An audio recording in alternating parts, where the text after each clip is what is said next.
या यू नुसरात यहाँ रुक, बस बस बस बस बस, चल उतर आगे। अम्मी, मुझे कुछ दिन तो अब्बू के पास रहने देती, उनकी तबीयत ठीक नहीं है। तुम जानती हो कि मैं तुम्हें यहाँ पे क्यों छोड़ने आई हूँ? क्यों लेकर आई हैं? तुम्हारी हरकतों की वजह से। ये आजकल आप मुझे कुछ ज्यादा बातें नहीं सुनाने लग गई हैं? क्यों नहीं सुनाऊंगी तुझे मैं? तेरे बाप को दिल का दौरा पड़ा है, वो आखिरी सांसें ले रहा है और तेरा आंख मटक कहीं बंद नहीं हो रहा है। आप कहना क्या चाह रही हैं? वहां पहुंचते ही तूने बुला लिया था अपने सगे को।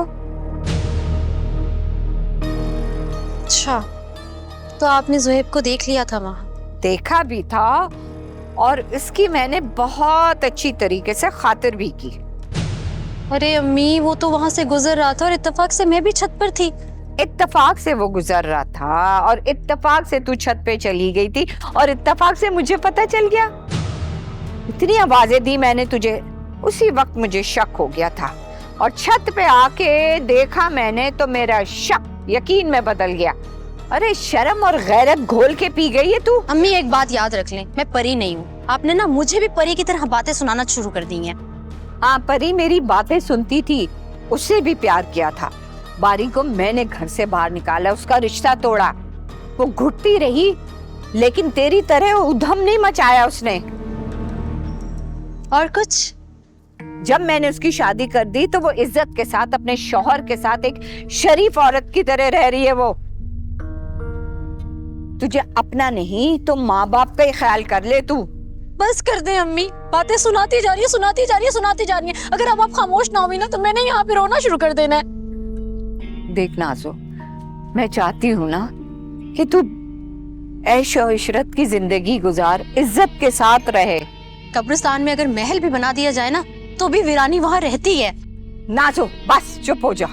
अब बस अम्मी, बात खत्म करें। हाँ चलो खत्म है बात, सामान उठाओ और जाओ। जा रही हूँ। जाओ।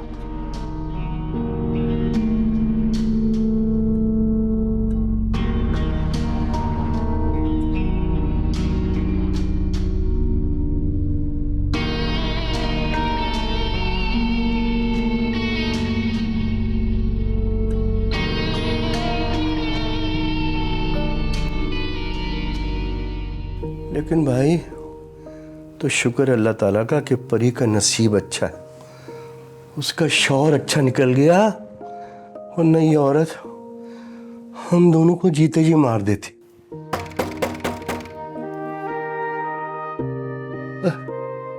लो मेरे ख्याल फौजिया आ गई। ताया जी, मैं आते हुए गेट लॉक करके आया था, मैं देखता हूँ। जाओ।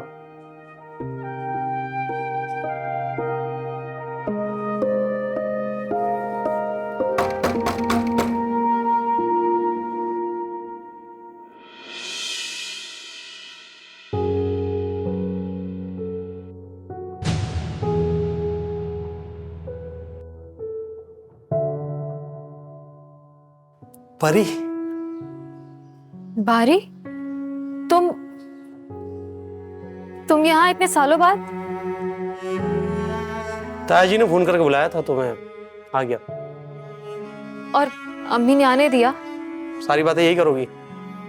अंदर आओ, आ जाओ।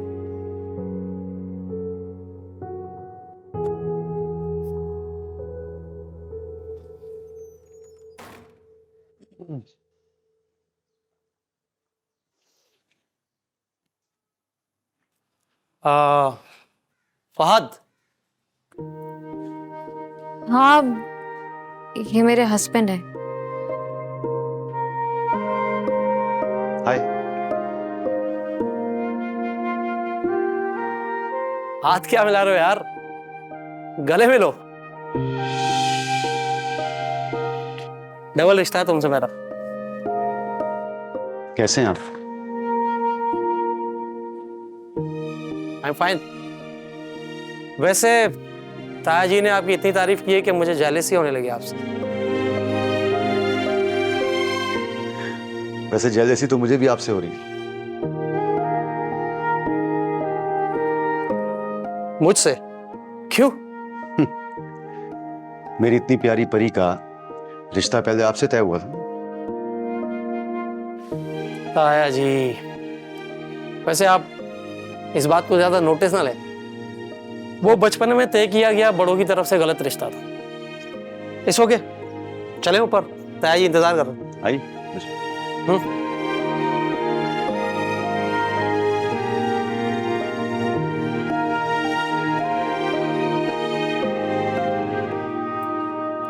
आंटी, आपको और कोई काम नहीं है मुझे आवाजें देने के अलावा? जब मेरा पाँव ठीक था ना तो मैं अपने सारे काम खुद ही करती थी। बस कुछ दिन है, पाँव ठीक हो जाता है, फिर मैं तुम्हें आवाजें नहीं दूंगी। अच्छा बताएं, क्यों बुलाया आपने? ये स्वेलिंग की वजह से मैंने हाइपोटेंसी की मेडिसिन यूज की। उसकी वजह से मेरा ब्लड प्रेशर बहुत हाई हो गया है। मुझे ब्लड प्रेशर की मेडिसिन मंगवा दो। आंटी, आप जो इधर उधर की बातें सोचती हैं ना, उसकी वजह से आपका ब्लड प्रेशर हाई हो रहा है।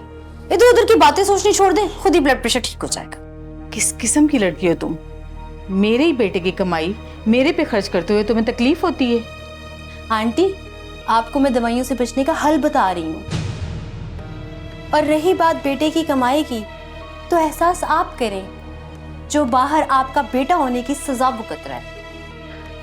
पूरी पूरी बहू बन के दिखा दिया तुमने मुझे। चंद हफ्तों में वो दिखा दिया है जो बाकी की बहुएं सालों में दिखाती हैं।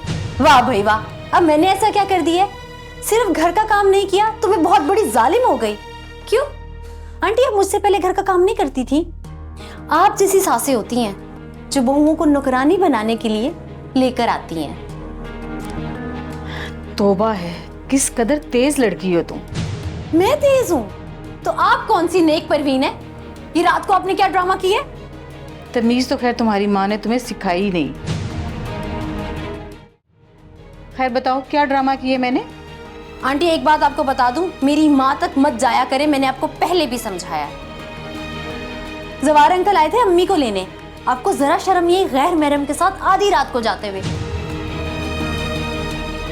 और ऊपर से सामने वाली आयशा बाजी से आपने पैसे भी उधार ले लिए और सारे के सारे अपने ऊपर ही खर्च दिए। ये तुम्हें कैसे पता चला कि मैंने आयशा से पैसे उधार लिए हैं? वो खुद आई थी, पैसों का तकाजा कर रही थी, और उन्होंने तो आपके बारे में ऐसी ऐसी बातें की हैं, अल्लाह माफ करे, तौबा तौबा तौबा, मुझे बोलते हुए भी शर्म आ रही है। मेरे बेटे का दिल तो मुझसे बिगाड़ दिया तुमने, अब मोहल्ले वालों का भी दिल खराब कर रही हो। आंटी, मुझे लगता है आपको ना पागल खाने ले जाने की जरूरत है, या आप पागल वागल हो गई हैं। मैं किसी का दिल क्यों खराब करूंगी आपसे? आयशा तुमसे ऐसी बात कर ही नहीं सकती, मैं शर्त लगा सकती हूँ। उसने तुम्हें बताया ही नहीं होगा कि मैंने उससे पैसे उधार लिए हैं। तो फिर मुझे कैसे पता चला? आयशा मेरी खैरियत पूछने आई होगी, और वापसी पे तुमने मेरे हाथ में दवाइयाँ और खाने पीने की चीजें देख के अंदाजा लगा लिया होगा। ये कहकर कि वो पैसों का तकाजा करने आई थी, तुम आयशा से मेरा दिल मुतनफर करना चाह रही हो। मुझे क्या जरूरत पड़ी है? आयशा बाजी ने बताया है तो ही मुझे पता चला है ना।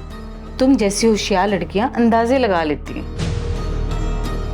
चलो अब ये बताओ, मैंने उससे कितने पैसे उधार लिए हैं? ये उन्होंने मुझे नहीं बताया, बस इतना बता रही थी कि आपने आधी रात को उनकी नींद हराम की, उनसे कैश उधार लिया और अभी तक वापस भी नहीं किया। झूठ बोल रही हो तुम, उसने फौरन वापसी का तो कहा ही नहीं था।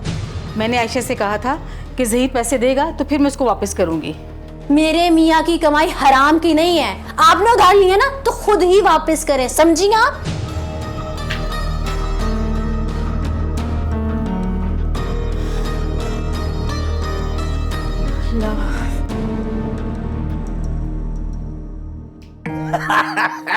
बस बस करो भाई बारी।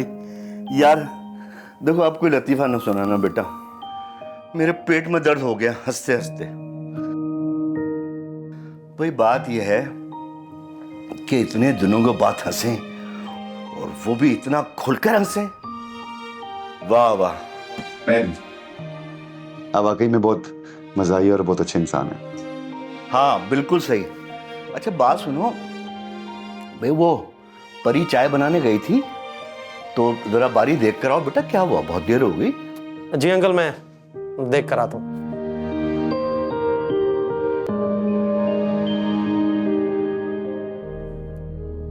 फादमिया, मैंने बारी को इस वक्त जानबूझ के कमरे से बाहर भेजा है। मगर क्यों अंकल? असल में बात यह है बेटा कि मुझे तवक्को नहीं थी कि बारी यहाँ आ जाएगा। अब वो यहाँ जब घर में मौजूद है ना, परी की मौजूदगी में, तो वो मुनासिब नहीं है असल में। हालांकि रिश्ता होने के बावजूद इन दोनों में कोई ऐसी बात नहीं थी, लेकिन मैं बेटा मुनासिब नहीं समझता। असल में बात यह है। आप बेहतर समझते हैं बाबा। असल में बात ये बेटा, तुम तो फौजिया का मिजाज पता है ना, भाई जो मुंह में आता है वो बक देती है, और वो यहाँ है। तो मेरा बेटा तुमसे मशवरा ये है कि परी को लेकर चले जाओ यहाँ से तुम, है ये बेहतर रहेगा बेटा। ठीक है। बहुत शुक्रिया बेटा, तुम मेरी बात समझ गए। असल में यही बात कहने के लिए मैंने परी को बाहर भेजा, समझ रहे हो ना बात का? तो हाँ ठीक है।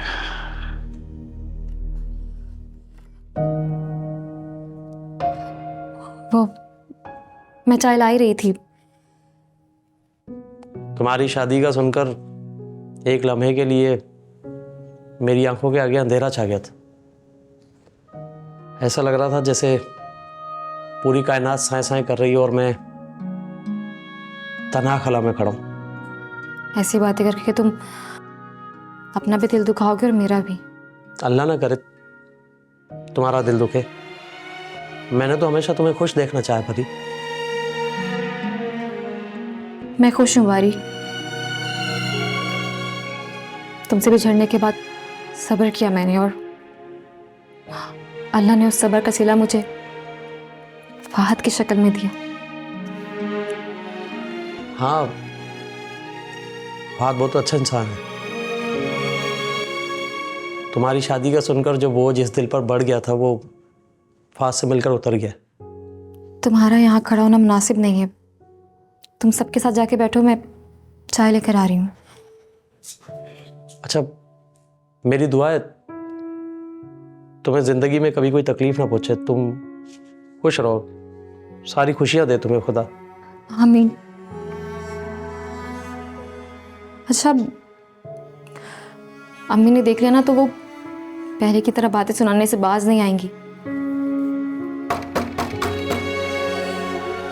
अम्मी होंगी, उन्होंने देख लिया ना तो बात के सामने ही शुरू हो जाएंगी। अच्छा, एक काम करो, तुम चाय लेकर जाओ, ताई के लिए खुद दरवाजा खोलूंगा।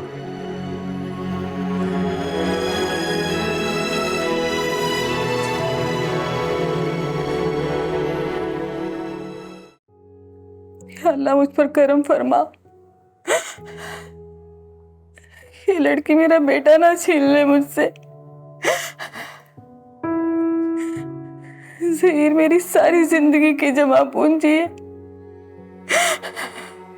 जमा पूंजी क्या, वो तो मेरी जिंदगी है, मेरा सहारा है। या अल्लाह मेरा सहारा मुझसे ना छीने को। अल्लाह मुझ पे करम कर,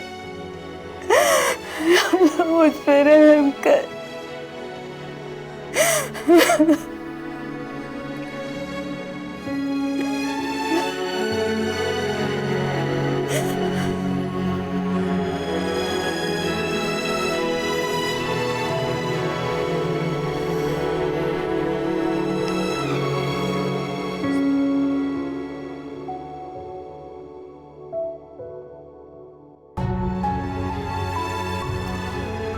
नाज़ो,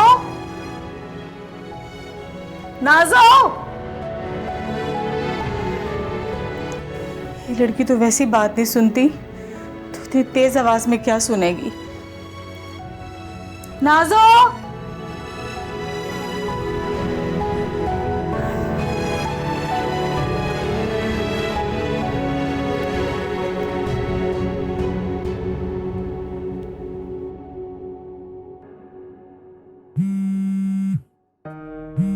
जुहेब का कॉल होगा। है ये बुढ़िया मुझे कॉल कैसे कर रही है? इसका फोन तो मैंने तोड़ दिया था। अटेंड करती हूँ। हेलो, तुम्हें अजान की आवाज नहीं सुनाई दी? जो इतनी तेज आवाज में टीवी लगाया हुआ है। 10 मिनट गुजर चुके हैं असर की अजान को। खुद तो नमाज पढ़ती ही नहीं हो, कम से कम दूसरों की नमाज का एहसास कर लिया करो। इतनी तेज आवाज में टीवी खोला हुआ है।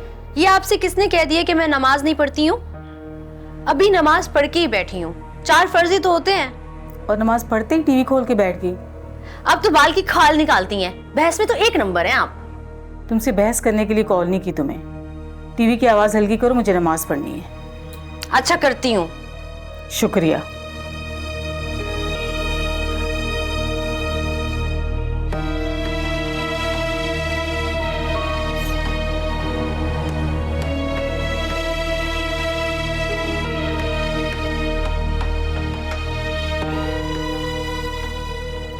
बदतमीज बेहुदा लड़की, इसको कभी समझ नहीं आ सकती।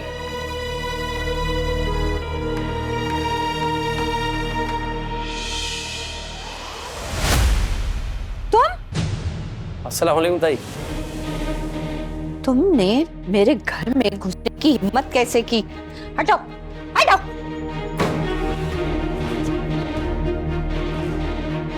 ताई सलाम का ही जवाब दे देती हैं आप, लेकिन नहीं हमेशा की तरह जलील करना, बस सुना नहीं है। तुम्हारी जुर्रत कैसे हुई मेरे घर में कदम रखने की? तुम्हें बुलाया किसने? हाँ, ताया जी ने बुलाया है फोन करके, तभी आया हूँ, खुद से नहीं आया मैं।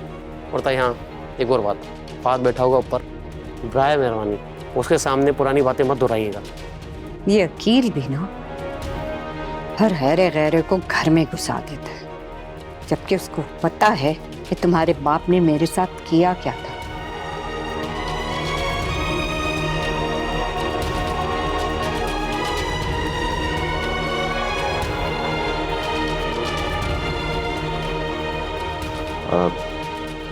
परी, बहुत देर हो गई है, अब हमें घर चलना चाहिए। क्या मतलब घर चले? आप आज भी नहीं रुकने देंगे मुझे? परी बेटा, वो कह रहा है तो तुम चली जाओ ना। अबू, रात को अम्मी ने भी नहीं रुकने दिया था, और अब आप भी। अब अम्मी की जान को ना बख्शना तुम। अब ऐसा क्या कर दिया मैंने जो चुगलियां लगा रही हो तुम? नहीं अभी मैं शिकायत नहीं लगा रही थी। एक तो तुम मुंह पे झूठ बोलने की बहुत आदी हो परी। बचपन से तुम अपने बाप से चुगलियां लगाती आ रही हो मेरी, और इस वजह से हमारे ताल्लुकात अच्छे नहीं रहे, जबकि हमारी लव मैरिज थी। मुंह पर झूठ तो तुम बोल रही हो। अरे तुम्हें याद ही नहीं, मैंने तो तुम्हें साफ कह दिया था मुंह पर। देखा, यूं होती थी हमारी लड़ाई। चलें छोड़े आंटी, बाबा की तबीयत का एहसास कर लें कम से कम। मैं अब्बू को इस हालत में छोड़कर कहीं नहीं जाऊंगी। हम कल फिर आ जाएंगे। आज वैसे भी मेरी ऑफिस की छुट्टी हो गई है। मैं घर पे अकेला हूँगा, मेरा ख्याल कौन रखेगा? आपसे ज्यादा अब्बू को मेरी जरूरत है। नहीं नहीं बेटा, अब तुम फिक्र नहीं करो, बारी है ना मेरे पास। अब बाहरी को क्या पता कि आपको कब क्या चाहिए? अरे मुझे तो पता है ना इन्हें कब क्या चाहिए। तुम लोग जा सकते हो यहाँ से। मैं बहुत अनकंफर्टेबल हो रहा हूँ परी, प्लीज चलते हैं। चलो चलो जाओ यहाँ से। बेटियां ससुराल में ही अच्छी लगती हैं। यहाँ पे बहुत आराम हो गया, ससुराल में टिक के रहना सीखो तुम।